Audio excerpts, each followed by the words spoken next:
guys, welcome back to Flora Fun and Food. My name is Lauren and today we are going to try our hand at pressure canning. I've never done this before, but I had 3 quarts of chicken broth from the chicken cook video, the previous video, and then I ended up cooking 2 more chickens in the Instapot a few days later and ended up with 2 more quarts of broth.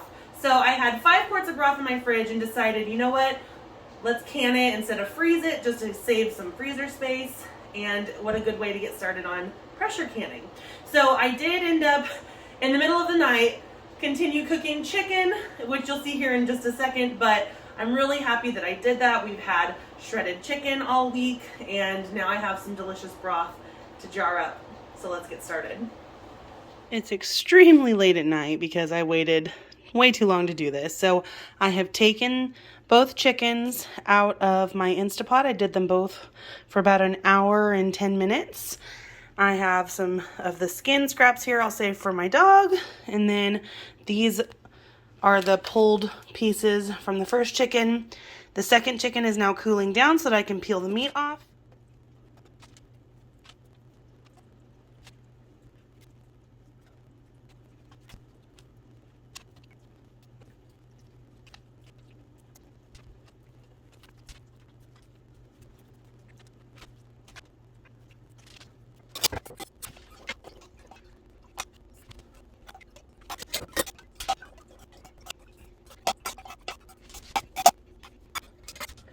Okay, it has been a few days since we cooked our chicken and jarred up our chicken stock. We have not canned this chicken stock yet. I did pull a couple out of the freezer from a previous cook, and then these more orange ones are from the latest cook. I think they just had more paprika in them, but it's essentially the same thing. So it is very early in the morning. It's 5 a.m. I've been up since 3, couldn't sleep, so we're gonna can, right?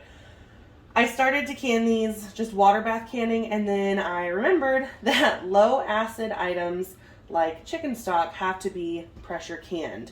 Otherwise they can go bad. You can get bad things like botulism and all that stuff. So I went and got the pressure canner, dumped water in, and we're gonna get pressure canning. So these were in the refrigerator for a few days, but since I started to water bath can them, they're nice and warmed up, but I'm still gonna put them in warm water just to kind of keep them at the same temperature.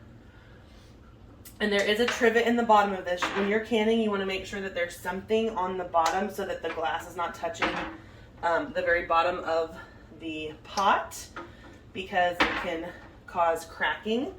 So we're going to go ahead and get this turned on.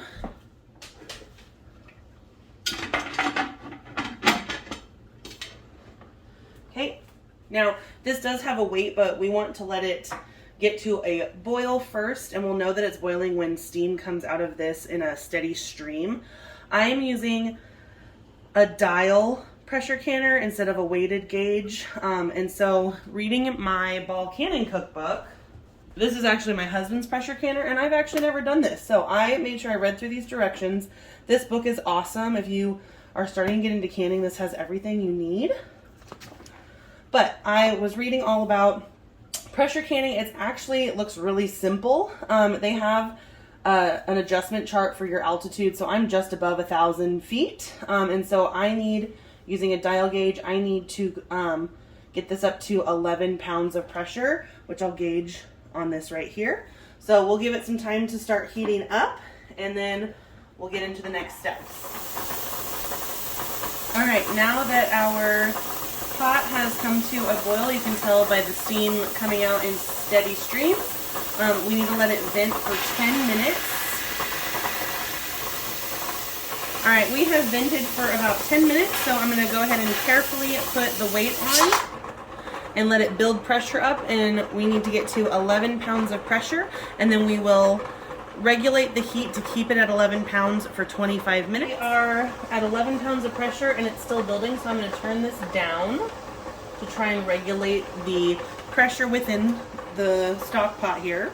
Now that it is at pressure, we need to process the quart jars for 25 minutes. Pints would have only taken 20, so let's set a timer. So throughout the 25 minutes, hey Google, Stop. So throughout the 25 minutes, I have had to turn the heat down to kind of like a medium heat, but it's finally done processing. So we're gonna go ahead and turn the heat off, and we're going to let it naturally depressurize as long as it needs. Then we'll wait a couple extra minutes, take the lid off, take the jars out, and let them set for 24 hours, and then check the seal, and then we're done. All right, we are at 0 pounds of pressure, and this has fallen in. So hopefully this is easy. I'm a little scared. Oh gosh. Oh, okay, we're good. All right. Doesn't look like there were any failures so far, as in like nothing seeped out. I'm gonna let these cool down in the water, and then we'll use our tongs here and pull them out and let them dry and cool down to room temperature. And then the ball canning cookbook does say to leave these on the counter for 24 hours to let them finish sealing, and then you just tap the lid to see if it pops or not. If it doesn't pop, then you have a good seal. That was actually a lot easier than I thought it was going to be. You know, you always hear the scary stories of people who are pressure cooking or pressure canning and the pressure canner explodes, but this couldn't have been easier, and I'm really glad I did it and I tried it, and I feel really accomplished. So if you enjoyed this video, please go ahead and give it a thumbs up, and I hope to see you guys very soon. Thanks guys, bye.